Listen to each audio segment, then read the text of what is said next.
बिस्मिल्लाहिर्रहमानिर्रहीम।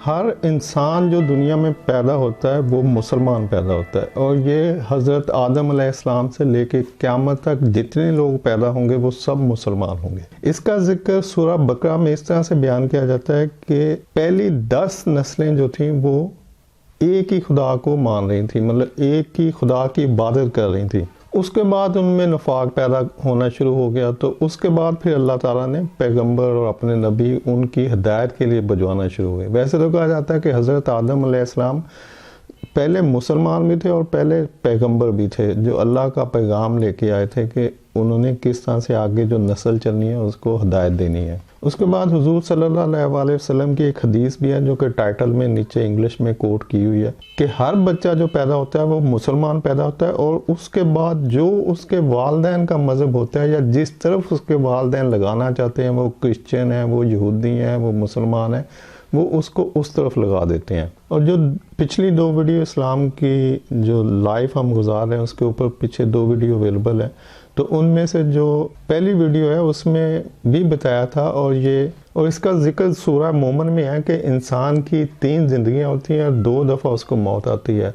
तो पहली ज़िंदगी तो आलम अरवाह की ज़िंदगी है, जब अल्लाह ताला ने जितनी भी रूहें थीं, जो भी इंसान दुनिया में पैदा होने हैं, उन सब की रूहें एक ही दफ़ा बना दी और उनको आलम अरवाह में रख दिया।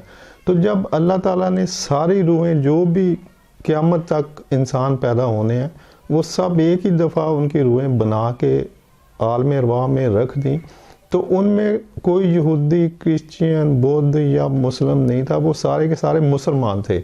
मतलब अल्लाह ताला ने जिस पर्पज़ के लिए उनको पैदा किया था वो एक ही पर्पज़ था कि अल्लाह ताला की इबादत करनी है, और वो सब एक ही मज़हब को मानने वाली रूहें थीं। तो जब अल्लाह ताला ने सबको बना दिया तो इट मीन कि वो सब एक ही थे और वो सब मुसलमान थे। और फिर जो दूसरी वीडियो उसमें बताया था कि अल्लाह ताला ने जितनी भी कायनात है उसको 6 दिन के अंदर पैदा किया, और उसमें 7 ज़मीनें और 7 आसमान बनाए, और उनमें एक जन्नत भी थी।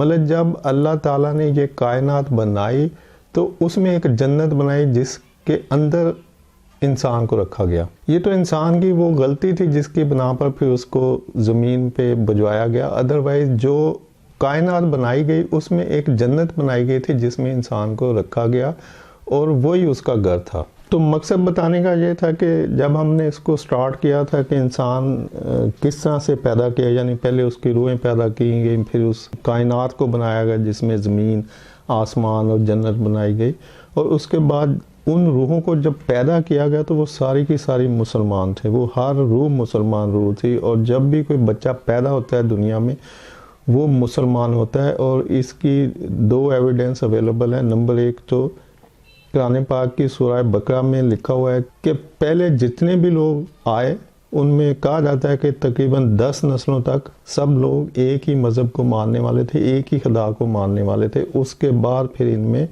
नफाक पैदा होना शुरू हो गया। और दूसरी हदीस है हुजूर पाक सल्लल्लाहु अलैहि वसल्लम की कि जो भी बच्चा पैदा होता है वो मुसलमान पैदा होता है, उसके बाद उसका मज़हब जो उसके वालिदैन का होता है उसकी तरफ वो चला जाता है। अब ये जितने लोग दुनिया में अवेलेबल हैं ये सब मुसलमान पैदा हुए थे, उसके बाद वो किधर जाते हैं, क्रिश्चियन बनते हैं, बुद्ध बनते हैं, ईसाई बनते हैं, यहूदी बनते हैं, ये उन पे डिपेंड करता है। तो उनको उस हिसाब से उनका जो सवाब या गुनाह का जो प्रोसेस है, और इवन मुसलमान भी जो होते हैं अगर वो कुछ करते हैं तो उनको भी गुनाह सवाब का सवाब मिलता है। ये नहीं है कि एक बच्चा मुसलमान पैदा हुआ है, मुसलमान के घर पैदा हुआ है और मुसलमान ही वो आगे बढ़ रहा है, जवान हो रहा है, बूढ़ा हो रहा है तो वो जन्नत में चला जाएगा। उसको भी अपना हिसाब किताब देना पड़ेगा कि उसने एज ए मुस्लिम क्या कुछ किया, तो जो भी उसने किया उसके हिसाब से उसको उसका अजर मिलेगा। तो इसी तरह से वो लोग जो पैदा तो मुसलमान हुए लेकिन उसके बाद वो क्रिश्चियन, यहूदी या जिस भी मज़हब की तरफ गए या जिस मज़हब में रहे लेकिन मुसलमान नहीं हुए, तो उसका हिसाब किताब उनके साथ होगा कि जो भी उनको गुनाह सवाब का अजर मिलेगा वो उन पर डिपेंड करता है। लेकिन दुनिया में हर आने वाला बच्चा जो है, पैदा होने वाला बच्चा, वो मुसलमान होता है। तो ओवरऑल जितनी दुनिया में जितने लोग हैं वो मुसलमान लोग हैं, लेकिन वो किस मज़हब को फॉलो कर रहे हैं ये फिर उनकी पर्सनल उनके गुनाह सवाब का मसला है। उम्मीद है आपको इन्फॉर्मेशन पसंद आएगी। वीडियो देखने के लिए शुक्रिया। अल्लाह हाफिज़।